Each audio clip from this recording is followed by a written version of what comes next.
Hello, everybody. Welcome. Thanks for joining our weekly podcast, the live podcast, Talk with Wayne. I hope everybody's doing well. So we're getting started here. Thanks for joining, everybody. A weekly podcast with Wayne Dorband. Um, and I see a bunch of you already here. And here's Wayne. Wayne, we are already on. Can you hear us? Hey, everybody. Whoa, I gotta do something with my screen here. Hello, Mark, you hear me? Yes. Wayne, welcome. We are already started. Yeah, well, very cool. It's just now at 3 o'clock on my machine, so I'm not late. I gotta close the blind though. The Right. sun, It's as it gets lower in the sky, it's Yep. close, it's shining in on me. And hello, everyone. I see already people are typing in. Hello from Cleveland, Ohio. All right. So Alicia is in Cleveland today. Oh, that's great. And rest of you, you can also type in where you at.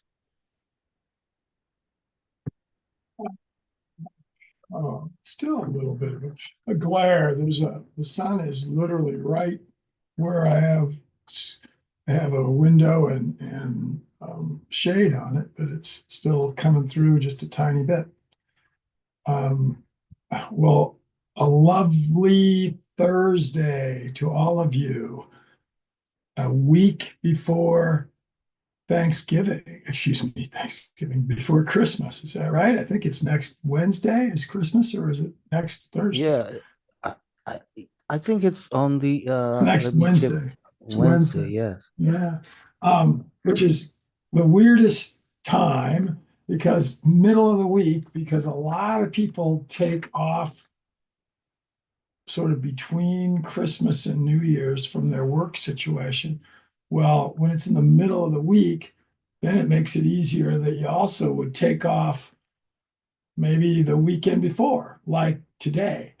You know, maybe today would be your last day before you were taken off from work or whatever it is you do until, let's say, after New Year's. So, I mean, it could be like a week and a half that you're not working. Anyway, um, lots of cool folks on today with us and people already commenting. And this is Talk with Wayne. So I really would like to let you chime in if any of you would like.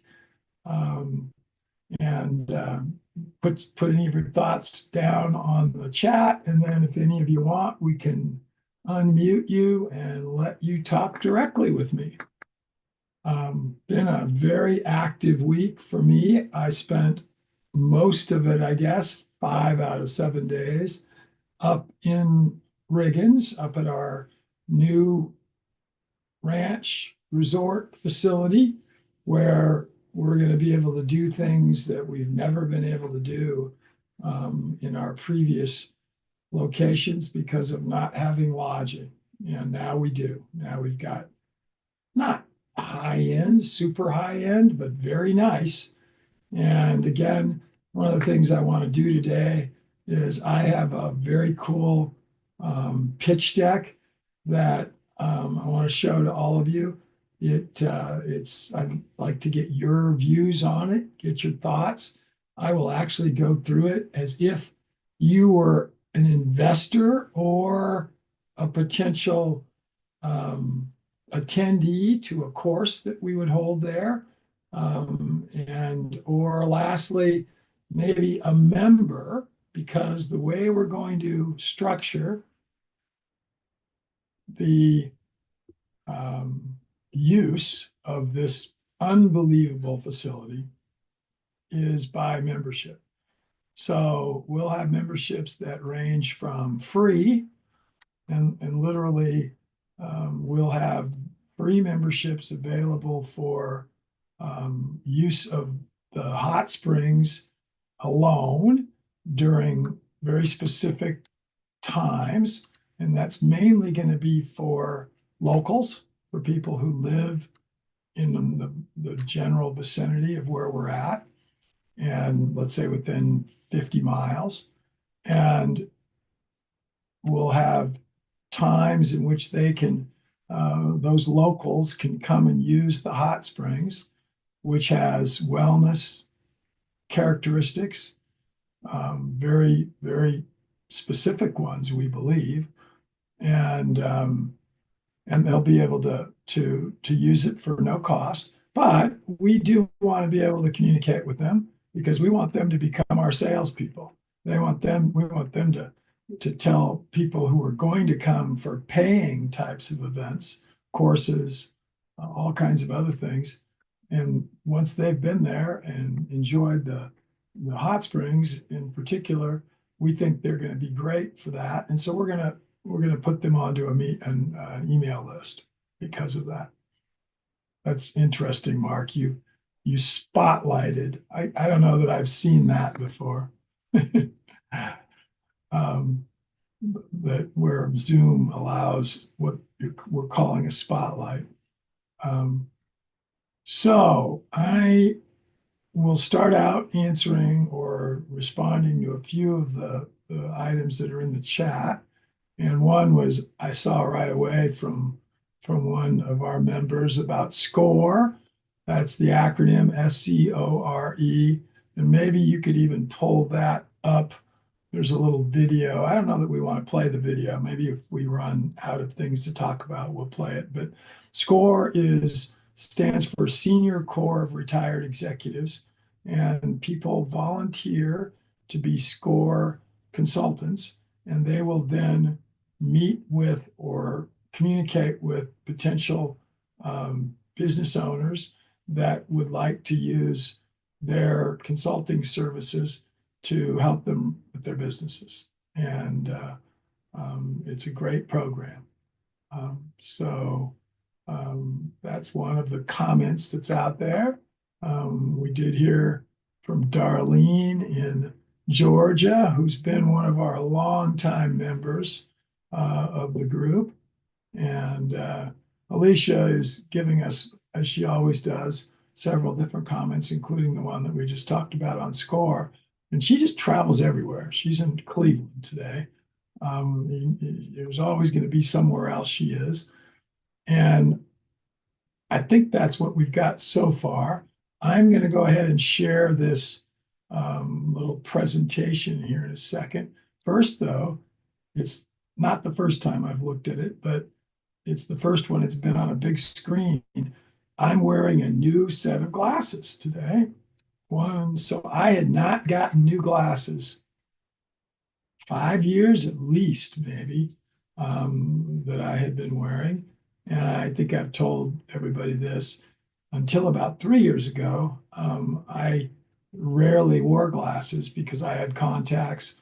Glasses just didn't feel good to me.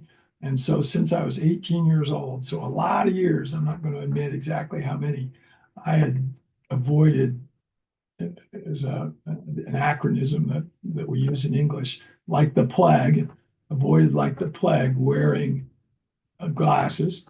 But when I got sick with whatever I had 3 years ago, I started to wear them, and now they don't bother me as much. And quite honestly, I really think they're very good for not just me, but for anybody. If you wear glasses or versus contacts, for example, when you're playing sports that involve balls potentially hitting you in the face, and pickleball is one of those. And it's not because you just miss the ball and it hits you in the eye, but it's because either a person hits it at you, which could be the case, but that's rare. Mainly it's because maybe you barely mishit a ball and it hits off the edge of your paddle and goes back up into your face. And I don't know active pickleball player who hasn't had that happen. So if you've got glasses, and these are a little different shape than what I had before, they're bigger, then you can be protected from that. So anyway, I am going to share my screen and we're going to go through this quick little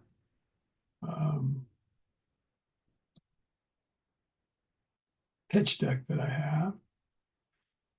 And it is right here. And I'm going to go up to the start of it and start it, put it in view and show it to you as a slideshow. So it'll be showing basically the whole screen. Mark, are you seeing all of it? Is it on there now? Yep. Yes. Okay. I'm going to move the Zoom bar out of the way. There we go. And I didn't mean to start with this slide. I don't know why it went there. I'm gonna have to maybe exit from this. I had it at the very first slide and it's starting in the middle. It's backspace to start.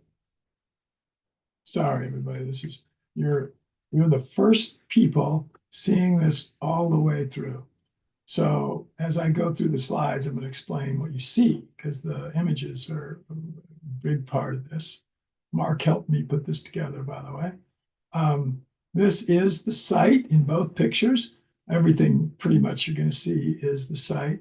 They're taken over about a 2-month period of time, so I'll describe what the circumstances were for each of them. This one was taken in the summer. So obviously the leaves are just barely late summer, early fall, barely started to turn here. This is a pond that we have. It's about an acre in size, and it's got large trout in it, and we're going to be using it for aquaculture. We'll have raft systems on it. It is fed by spring water from a couple different portions of it, and then we're learning that water comes to it also from our hot springs, and that keeps it open in the winter. This is our almost Olympic-sized swimming pool that is adjacent to our hot tub that is hot spring water. This is 105-degree water. This is about 98 body temperature water. Much, much larger pool area here. And that is our signature, really, thus the name, Resort at Riggins Hot Springs. Here is a logo that Mark actually pretty much created. So our name is the Resort at Riggins Hot Springs. Here's our location. We are right now. I'm in the Boise area, right here. Actually, that little dot is right where I'm at, and this site is about central in the state. Riggins is right there, and that's 9 miles from there to there. So this isn't a huge distance. It is a 3-hour drive from my house up Highway 95 that goes right to Riggins, and then Highway 95 actually continues up to Lewiston, then Moscow, Coeur d'Alene, and then it's not showing it, but not very much further up here is the Canadian border. And it is the primary north-south highway going through the state of Idaho because it actually goes down here south and ends up going into Nevada. If you go this direction, about this route right here, it is an interstate called I-84 that's going across the state. And it goes east and west all the way across. But Idaho is the only state in the lower 48 in the United States that does not have an interstate going north and south and east and west. We're the only one that doesn't have one going. So this highway going through Riggins right here is relatively crowded. So it makes it a great location because we're not right in Riggins. We're up a beautiful road, paved road, 9 miles up to the site. And now here's a picture of the site. It's 160 acres. It is all of this with the red and this orange border. The lodging portion of it is right here. This is a trail that goes up and out of it. And I'll just talk a little bit more about that as we go. The background for most of the slides is that pond that we were talking about. So what are we doing this for? Well, there's problems out there, problems worth solving. And I'm just going to kind of read these. Ecotourism and ecoeducation demand is surging throughout the world, but there's really a lack of great supply for both ecotourism and ecoeducation. Businesses and leaders struggle to adapt, creating a gap between consumer expectations and available experiences. So that means people who are trying to provide these kinds of services to solve these problems. This mismatch presents a golden opportunity for innovative, sustainable education, which is what we do, and tourism solutions that meet desires for ecocentric learners. So what's our solution? We offer economic assessments, and we've been doing that for 40 years. Environmental education, that's what the EAT community is, and business consulting globally. We've been doing that for 40 years. Our eco sanctuary, this site, provides sustainable ecotourism experiences, including hot springs management and immersive nature programs. We blend ecological wisdom with economic viability for a resilient future. So we use this as our slogan, Riggins Hot Springs, and that's the shortening of the resort at Riggins Hot Springs, where sustainability meets profitability, innovative solutions for eco-friendly business and tourism. This is a view from an area right outside of what has been used as a garden area. This is 2 acres inside this fence. This fence needs some work, but this is an 8-foot elk preventive fence. We have enough elk in this area that they would literally scour a garden area, a farming area. And so you really need a fence to keep them out. This is the Salmon River down here below us. We'll show it in more detail in other pictures. This is our only neighbor across the river. And you're going to see that it's not an easy way to get to them. And they have an RV park down here, and they're called the Carlsons. And we've become friends with them, and we're hopefully increasing our friendship. It's about 2,500 feet from the river up to the highest of the mountain peaks. This one's not one of them. That's probably about 1,000 feet up there, right? That height. And then up to the very top is another 1,500 feet, and it would be up here in the picture. So I mentioned the getting to us. This is a suspension bridge. It is 462 feet from here to right behind that bush. And it's a rather unique structure, 1 lane. However, it's got quite a bit of strength. It'll carry about 17,500 pounds safely. You're looking over to our site in the lodging and the buildings. This is our pool building. I'll show some other images of it. Behind it is our lodge. This picture was taken a little later than the ones earlier. This is in the fall when leaves were changing. This is just a trail with the mountain biker on it in a portion of the property. I'm not going to, again, read through these. You can read them. And we're going to actually send these out to the whole group anyway. So what are our values? And this is a expanded picture of the one that you just saw in the last one of the pool building, which, by the way, has lodging in it right now. We're not going to use it for that purpose long term. But what our values are is we believe in regeneration and growth, wellness and connection, innovation and education, and community and inclusivity. Those are our values. What's our vision? By the way, this picture's at Mountain Sky Ranch. Our vision is to be a world-class eco-sanctuary where luxury, sustainability, regeneration, and regeneration converge. inspiring individuals, families, and businesses to reconnect with nature, embrace wellness, and lead a more sustainable, purpose-driven future.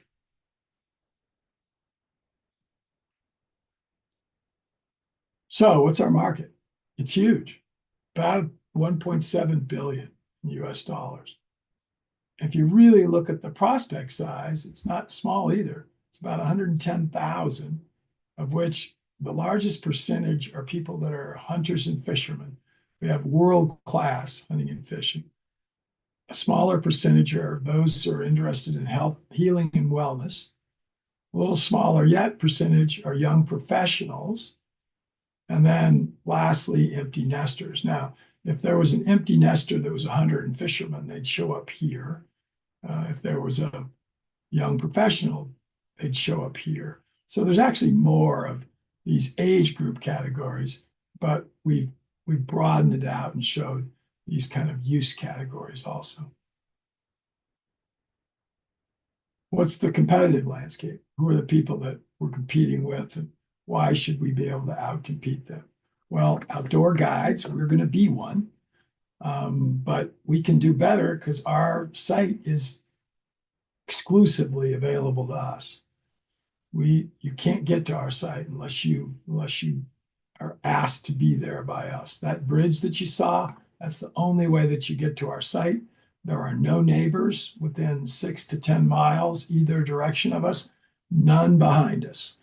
It's a national forest and BLM land that we're surrounded by. Eco professionals are our competitors, and we just think we're the best. We're better than a lot of them. Wellness spas would be our competitors. Our location's just better than theirs. And then finally, the EAT community, eco educators, we're pretty good at that, and think we're better than most of the rest. So we're looking for 5.2 million. I'm going to just read this. We're seeking a visionary impact investor or investors and green funds, which would be things like SBA loans or USDA, which there are several different opportunities and options. We're not in a hurry, by the way, because we already control this site. We already own it.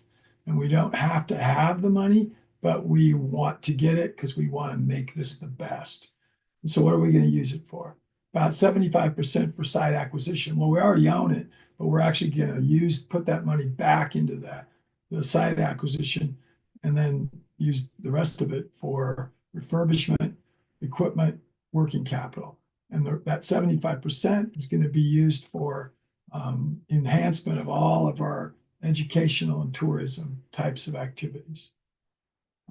So we're going to be sending this pitch deck to individuals. So I'm just going to say it. Your investment fuels sustainable growth, eco-innovation, and a transformative future for Oregon's hot springs.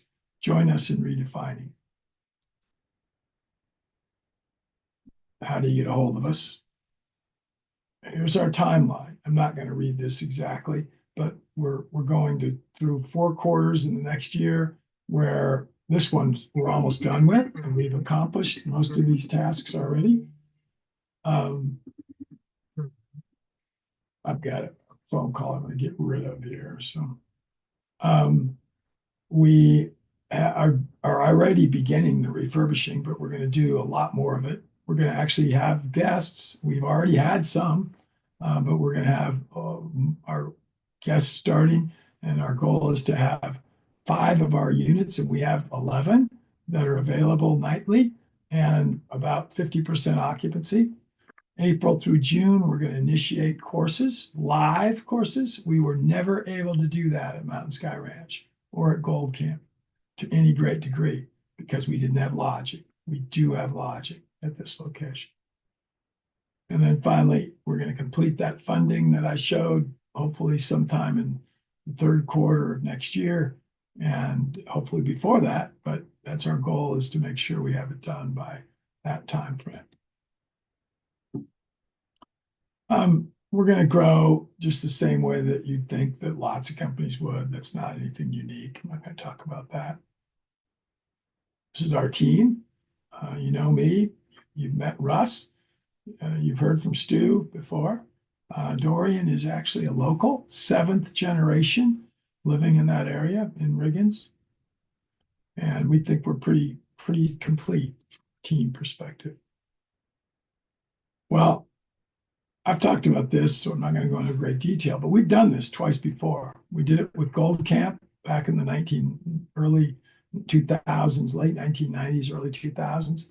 And we built a site that's a lot like this one with a lot of the same characteristics. A river, a major highway, climbing, cycling, hiking, team building. We'll have all of that here also. And then Mountain Sky Ranch for the last 17 years. And we just couldn't go to the next step because we didn't have lodging. Oops, let me back up. Oh, not that far. Here's what we have in hand for lodging. We have what we call the cabins, where there are 3 of them. Those are queen size beds with a bath, and beautiful, very large, twice as big as a typical hotel room that would have 2 beds. We've named them all, so we're using the river as our context for naming. So Chinook, Kamloops, Stalehead, and our main lodge is here. We have a beautiful living area. This is huge, by the way, about 30 yards, 90 feet, 100 feet across. Big fireplace right here. Just tables you can sit at and play cards or eat dinner. This is a serving area right here. This is the front entry and stairway. So this is a little bit configured wrong in that there's a bathroom that comes out right about here. This is another bedroom. We have a commercial kitchen. And behind the kitchen is a place where we have drink coolers, and that's back here. This is the second story, of which there are 5 different lodging units in it, and a library. And then finally, we have a penthouse up at the top that is 2 bedrooms, and we have decks on all these facing the ponds that are this way. And then we have the last 2 buildings are our office, which also has a bedroom for the person that would be our caretaker and an office manager. And we do have that person, Joe Biagni, that is living here. And then this is another pond that we have, a little one. Here's the big pool that I was describing before. And previously, the conference center was used as a sleeping space also. We're going to use it as a conference center, but also as a rec room and a workout room. Here's an example of just the way the decor is in one of the bedrooms. You'll see some pictures of several of them here. Lots of amenities. I'm not going to talk about all those, just a lot of them. Lots of activities. Here's a little bit bigger picture of the pool. This is the conference center area. There is a sauna back behind this wall, right back here. There's a pool table, obviously, and tables. This is a jet boat that is used on a river like we have, that we have. This is the pool looking across to it. I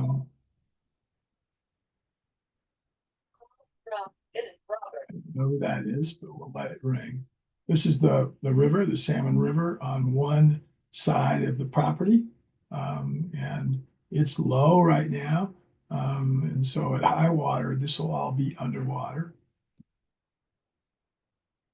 These are trees that were planted by the Native Americans by the pond. This place is called Winkakesh in the Nez Perce tribal language. And these trees were brought from somewhere over on the Pacific coast, and they've done very well. And they call them traveling healing trees. And we really don't know a lot about them. We've got to do a lot more learning about them. Again, I'm just not reading this and letting you guys read it as I talk about it, but this is on the very west end of the property, and that's that orchard site, the garden that I showed earlier from the other side. And then these are open space that we have out this way that who knows, we'll just all kinds of uses for that. A couple of my dogs that are running. It's interesting, you do see little problems like this did not get this is a lower, smaller font type than this is, so I need to make new copies of this for people. That's the lodge, third floor, penthouse, second floor, lodging, library right in the middle, first floor, meeting area, um, lobby, again, meeting area on the backside, and then restroom, and then one more lodging unit down here. This is what we're predicting for revenues, profits, and expenses in the years to come. Another picture of the lodge from just a different angle.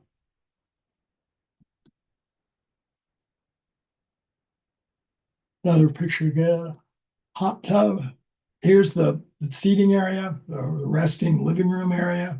Beautiful fireplace, natural river stone around it. Western decor, Native American, a lot of it. There's some very highly valuable paintings that we have in this area. Just a little bit about what the expenses will be. Here's the library. This is the office building over here. We have a little meeting area with a grill. This is the side view of the lodge building.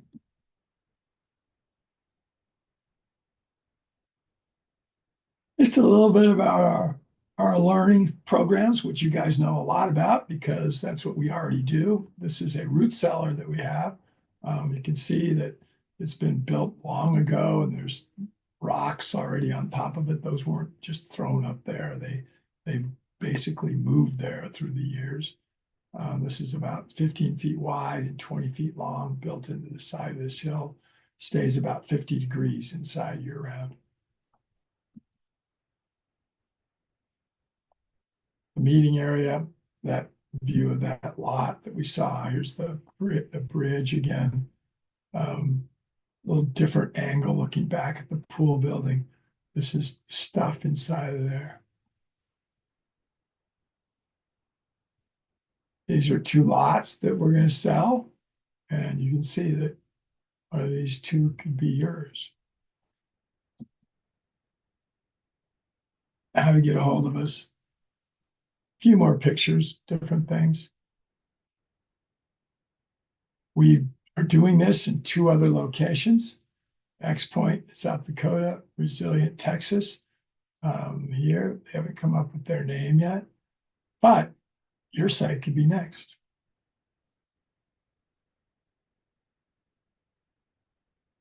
Again, this is described earlier with the funding need. Just a duplicate of that earlier slide. Also a duplicate. I believe that's the last slide. It is. So I will leave this.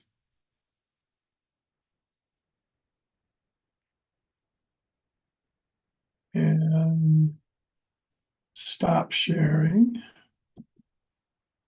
And now we'll have it back on me.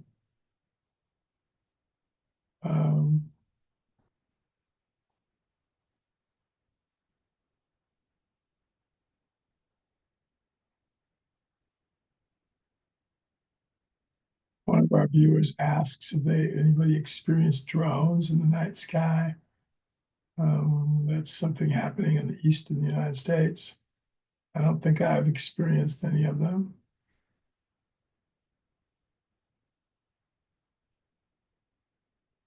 A little bit of a description of ecotourism.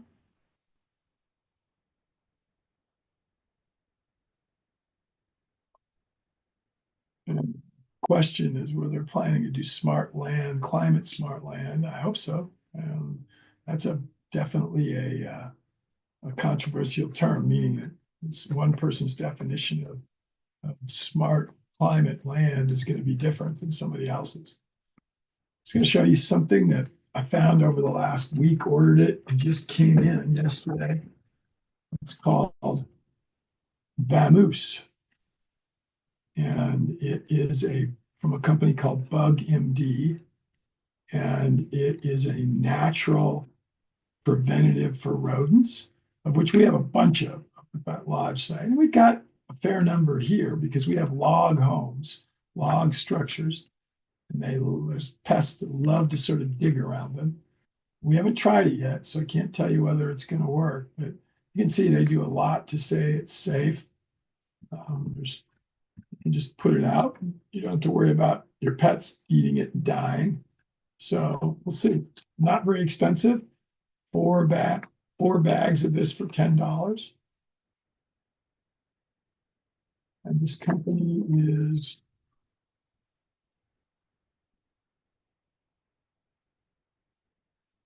it's distributed out of Baltimore, Maryland. So let's hope it's a US based company. Don't know that it is for sure. What else does it say? Keep out of the hands of children. I don't think they want people eating it, although I don't think it's going to be that dangerous. It does show some ingredients here. So there's peppermint oil and corn cobs. 96% of it's corn cobs and 3.7, 96.3 and 3% peppermint oil. So it's something they've done with peppermint oil.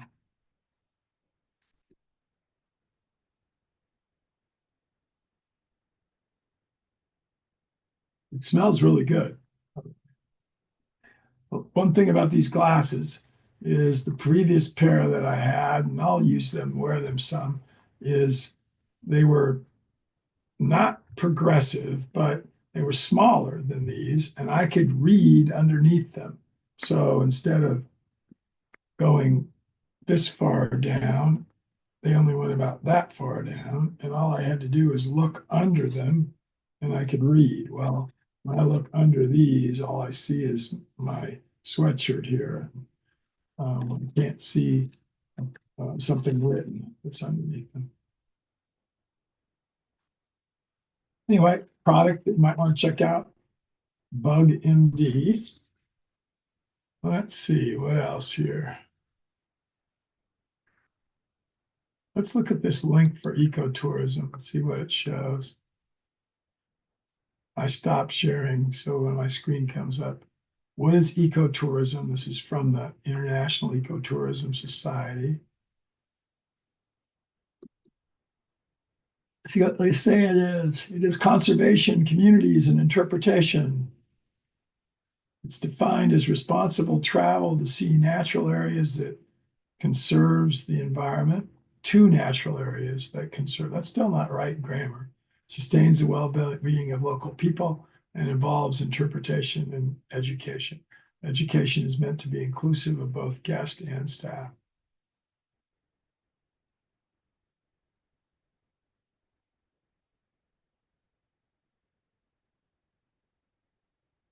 I'm going to have job boards here. Let's see if there's anything there. Doesn't look like it. Well, maybe.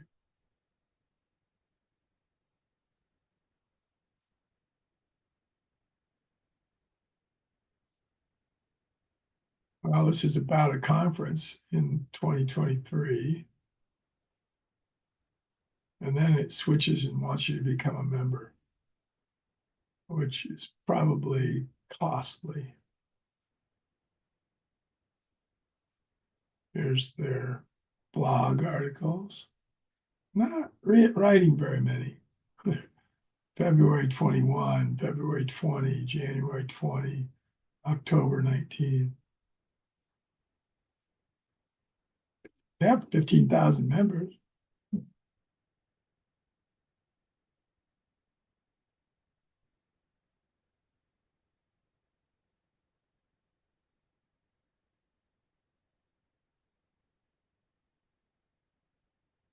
Organizational membership. Let's see what it costs. I bet it's, what do you guess? Somebody put a guess in. I'm gonna guess 300 a year.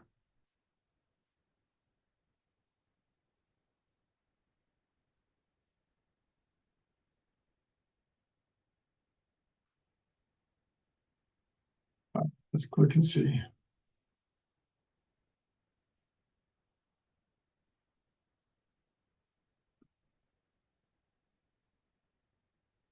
Yeah, it makes you tell them a whole bunch of stuff before you're gonna get to know what it costs. I don't like this. I mean, as much, we ask for an email address and a name. And I even think that's too much sometimes, but here, let's see, maybe this membership. No, you still join now. I don't think it's gonna give us a number. I think you gotta do all the filling in stuff before you'll get one. Yep, you do. Oh, well, we're not gonna do that right now. They just take a WordPress site and leave it up here in the corner. That's not very impressive, actually.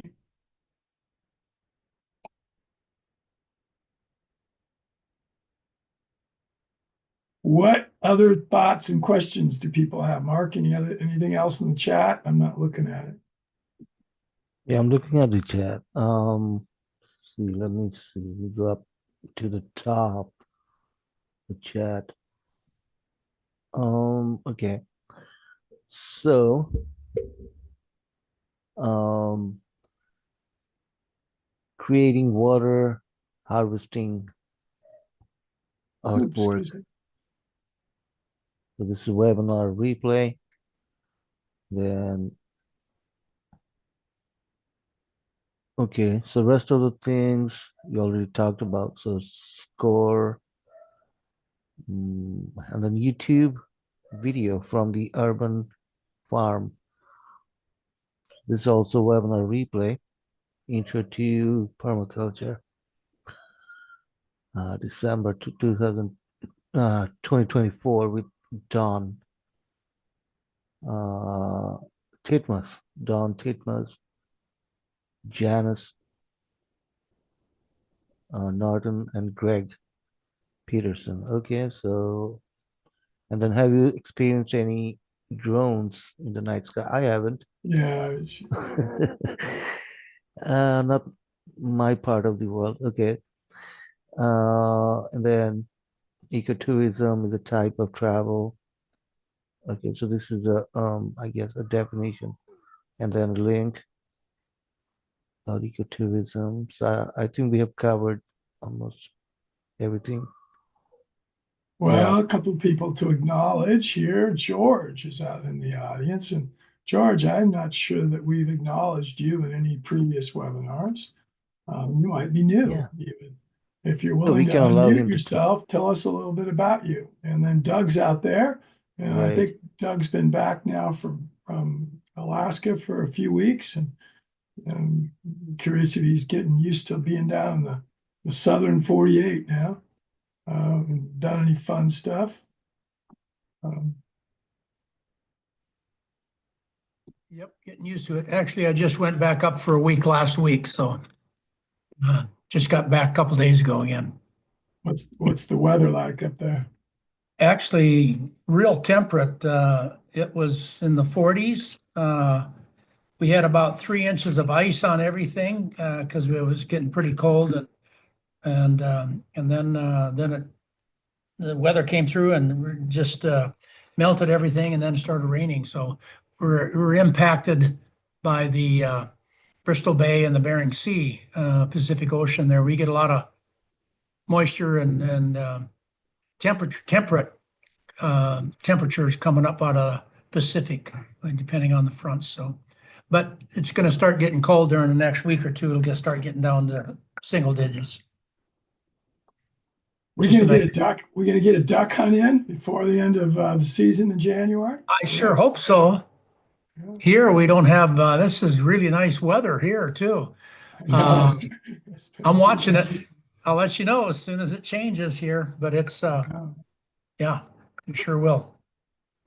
Well, you need to come up, and you and Marge and even some of the other part of the family. We have about 60 ducks that are landing pretty regularly on our mud that we have from our hot springs, which we're going to have to be redeveloping because it's not, it's not very attractive. But it's what the Native Americans used to actually bathe in. They would do mud baths, and so it's warm water. Well, the ducks love it, and Oh, really? I've shot two. Just I went down and used 6 shells to get 2 ducks one time, one day, but it didn't scare them off. I mean, I think it's such a attractive place to be because there's no ice, and although we don't have any ice in the Salmon River yet either, so I mean, it hasn't been. Yeah, It's probably been warmer up there than here even. So yeah. Yeah, it looks really nice. Boy, that's quite a place. My goodness. Hmm.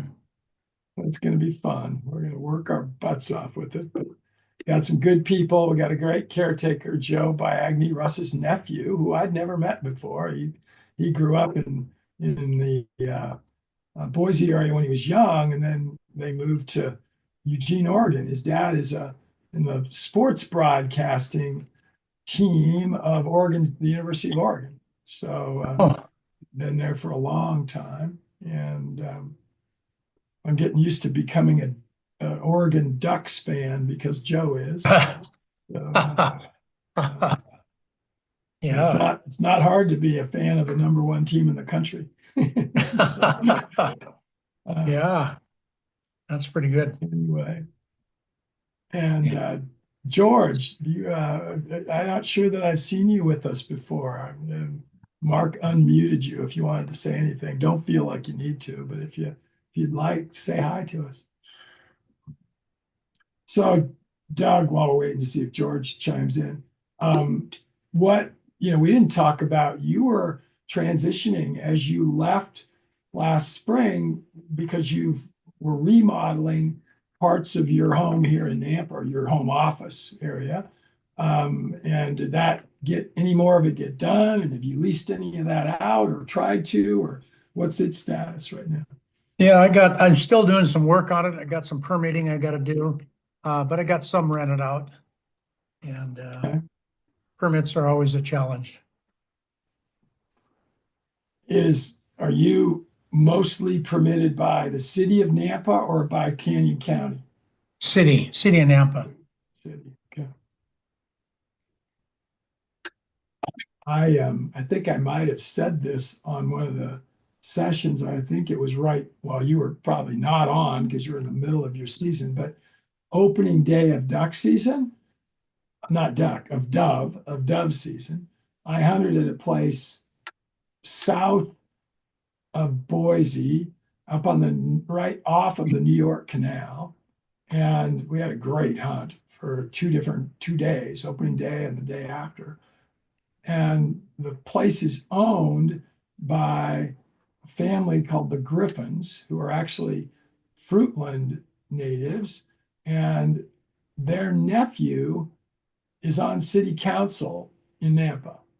He is actually the youngest guy.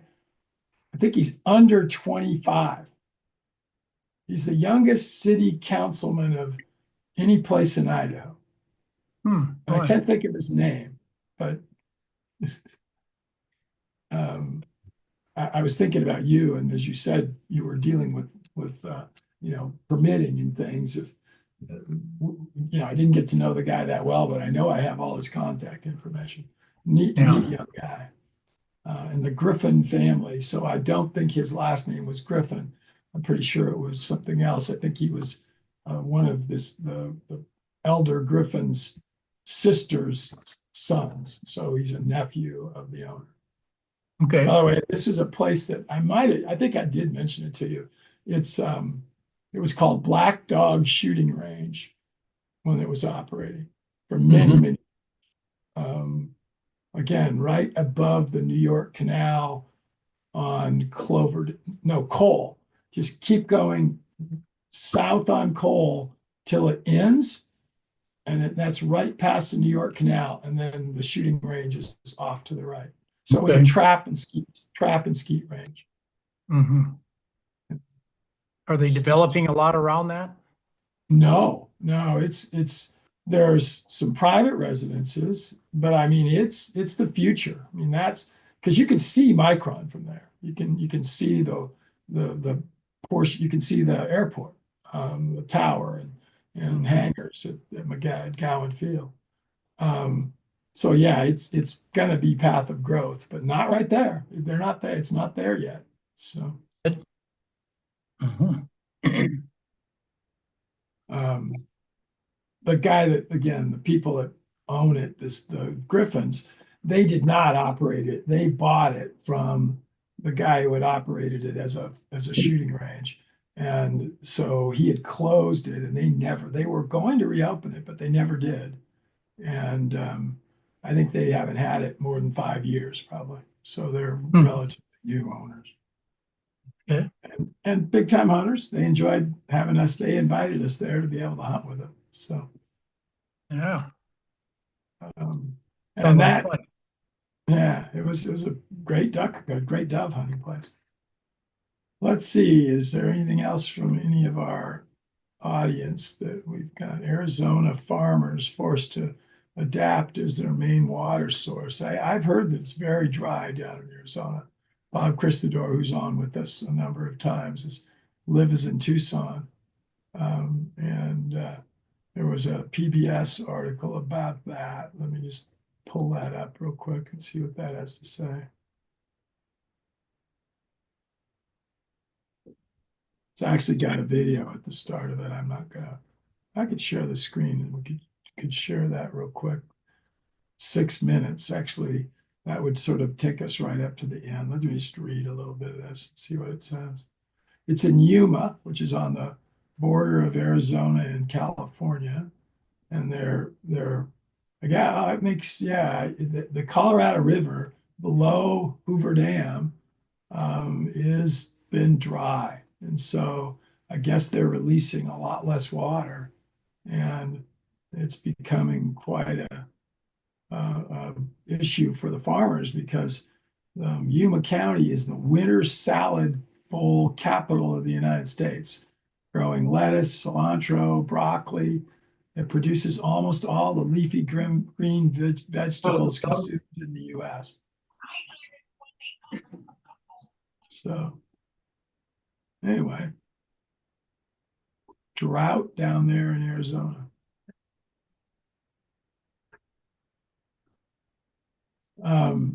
So are they predicting this warmer weather up in Alaska is going to last, Doug, or is it just a phenomenon that'll end here pretty soon?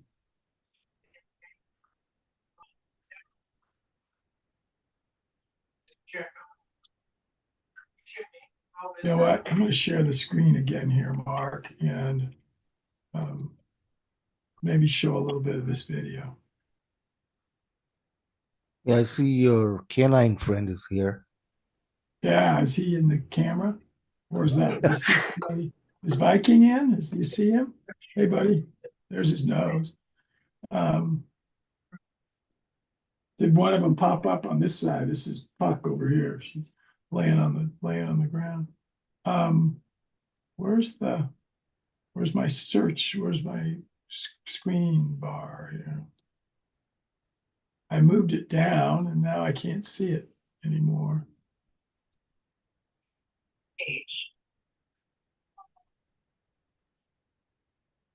If you click on the link again, it might show up. There it is. There it Okay. is. All right, we're just going to show a little bit of this video about the drought.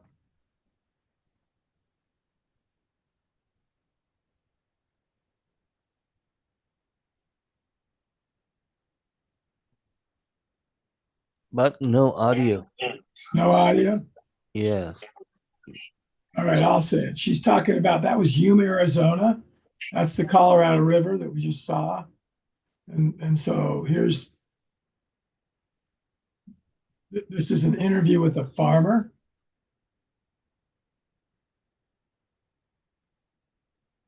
Here's what's interesting. I'm not sure this is necessarily the best place to grow these things anyway, from an economic perspective. There, look at all this land. That's cotton out there, everybody. And yeah, this guy who's the farmer is saying it's very fertile soil. And she asked, why does it make sense that you'd have this farming there? This is not economic farming you're seeing, by the way.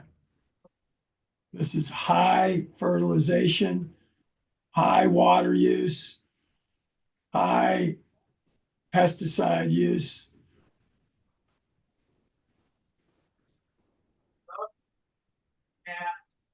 So this farmer's talking about why it's a great place. Honestly, I don't know anything about the labor situation, but there might be a little sketchy about that also. Might be. So this farmer's talking about his sprinklers.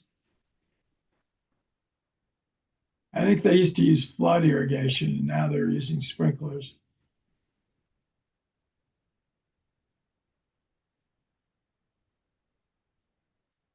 They get 3 inches of rain a year. You think crops are supposed to be grown here at 3 inches of rain? I don't think so.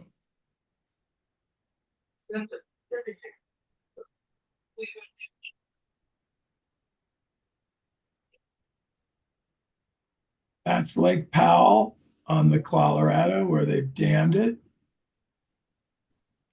Those are mountain sheep in that picture. They didn't even spend any time talking about that.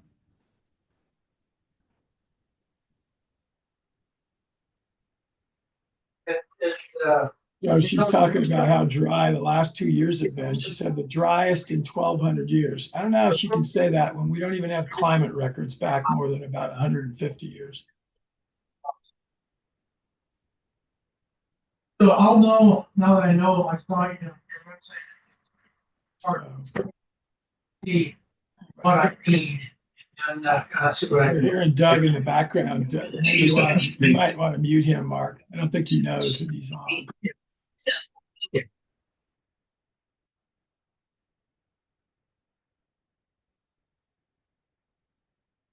The guy just said they're producing more crop per drop. Yeah, I bet. 3 inches of rain, they probably are producing more.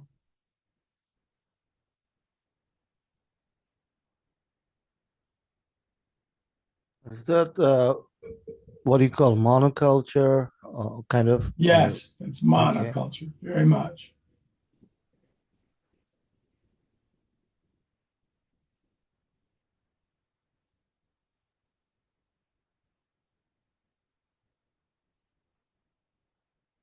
That's the Colorado River they're showing there. Yeah. And none of this is farmed. And all this farming they're talking about is way down here near the Pacific Ocean, near the ocean, near the Gulf.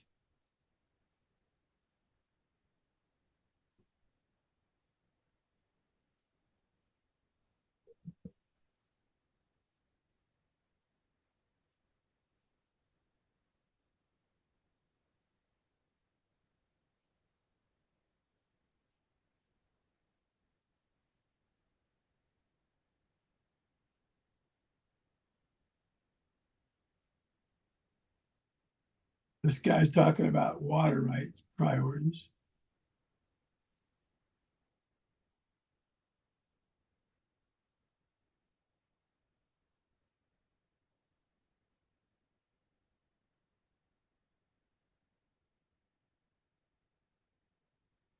So she described what happens when the water level goes down as dead pool.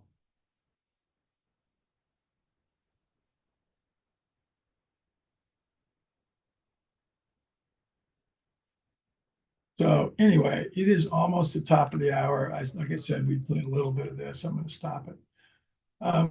Obviously, a topic maybe worth discussing for a whole webinar at some point. Maybe we get a speaker from down there. you can tell that I'm cynical about it a little bit. This is not the kind of farming that is economic at all. Again, monoculture, heavy pesticide use, heavy herbicide use. Is it bad? No, maybe not. But I mean, it is the norm. It's what we see in this country. But in this area, it's even more prominent that a little bit of an environmental glitch, a little bit less water, and it's not going to work. 3 inches of rainfall, what it was naturally in that area was not farming. I don't care how fertile the soils were. Doesn't, by the way, they don't look that fertile. That's not black Midwestern dirt there. It looks like sand.